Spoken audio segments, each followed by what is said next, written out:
focus on grades and credits and tests and assignments, on tuition and jobs and bills and sometimes childcare, Randy Boeglin focused on their well-being.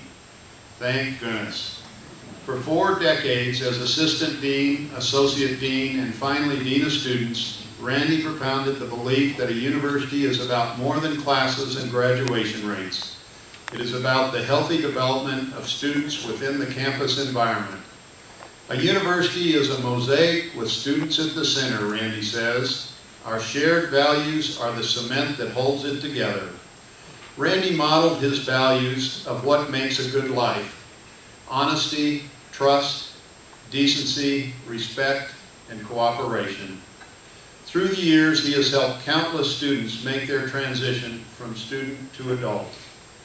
All of the job titles Randy has held through the years, mainly at UNM, but also at camp colleges in Colorado and Maryland, have contained the words students.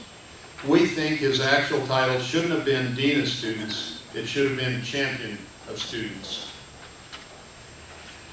Randy received his bachelor's degree from UNM in 1966, his master's degree in 1968.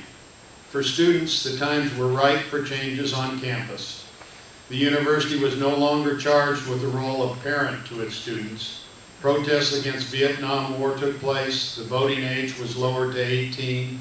In a 2-year stint as assistant dean of students at UNM in the early 70s, Randy oversaw the transition of UNM residence halls to co-ed. Randy oversaw other transitions as well. Years ago, the role of students was carved out of life, he said.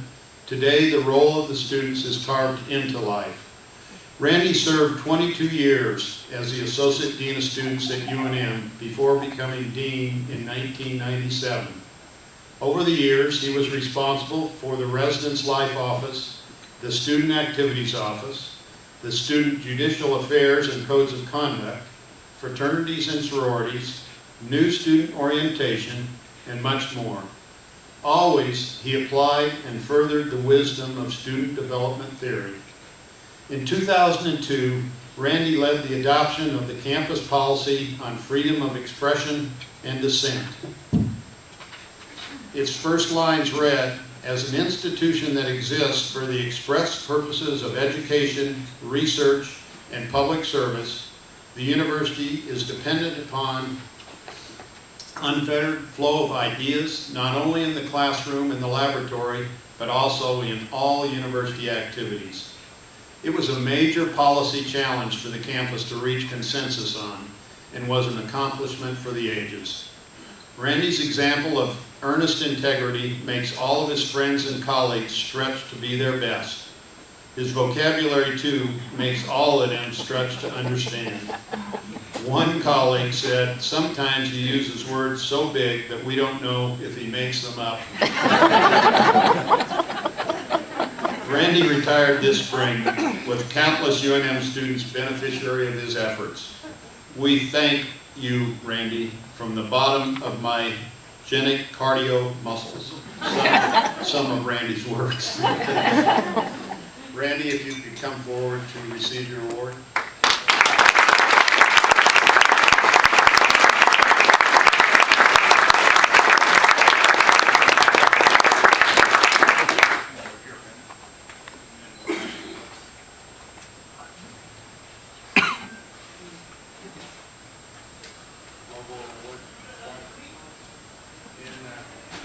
I'm not sure whether Randy really wants to do this because it's so dangerous.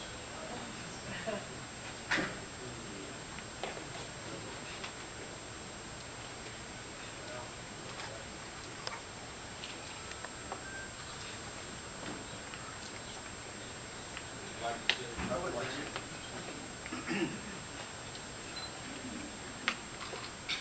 First, Steve, thank you for those very kind remarks, and may I express my appreciation to the Alumni Association for naming me the logo recipient for this particular year. Certainly, if you look back on the back of your program and see the recipients that have been named for some 60 years of this award, you realize that I'm probably feeling two very real emotions. The first one is I'm very honored. The second one is I'm very humble.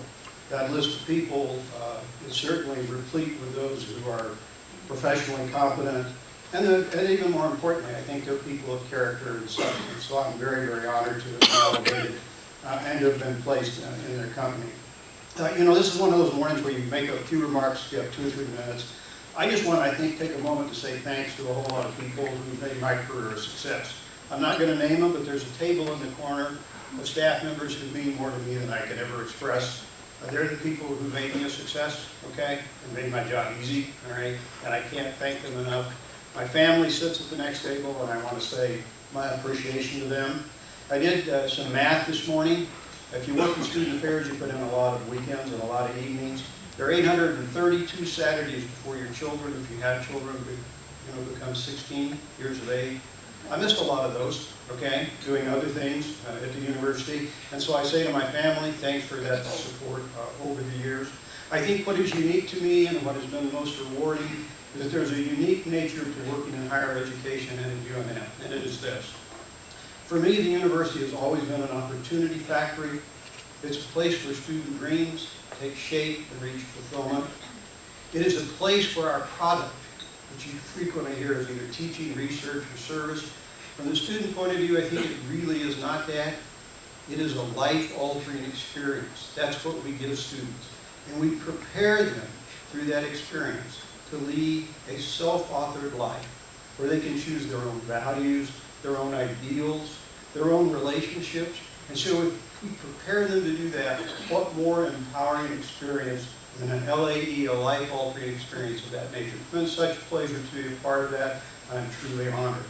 I want to share one other life-altering experience that happened to me as a student at UNM, if I might. The students, when you get to know them, and I've literally known thousands over the years, ask you questions about yourself. And I've frequently been asked, well, where did you meet your wife? I said, well, I met her at UNM. I said, well, how did you meet her? I said, well, I met her at a parking lot dance behind one of the residence halls. And especially these millennial group students, their eyes get very big. And they look at me and say, what is a parking lot dance? And I said, well, it's not that esoteric. You find a parking lot, you move out the cars, you bring in a band, and you dance. And then they look at me with very sad eyes and ask, why would you do that? Well, that is where I met my wife, Patsy. She's here. Would you wave, Patsy, at least in the audience? 44 years ago. I will confess that residence hall still exists, and when we drive by there, I generally look at it and whistling and thinking very positive thoughts. And I will confess that I have heard her, Patsy, my wife, murmur under her breath about providential ill faith and bad karma. But nothing was more life-affirming or more life-changing than meeting my life partner. That was the biggest impact the university probably had on me. And may I conclude by saying thanks to the many thousands of students that I have known over the years, all right, that enriched my life by letting me into their lives for a few moments. And esteeming to the Alumni Association, I'm truly honored and truly humbled by this award. Thank you very much.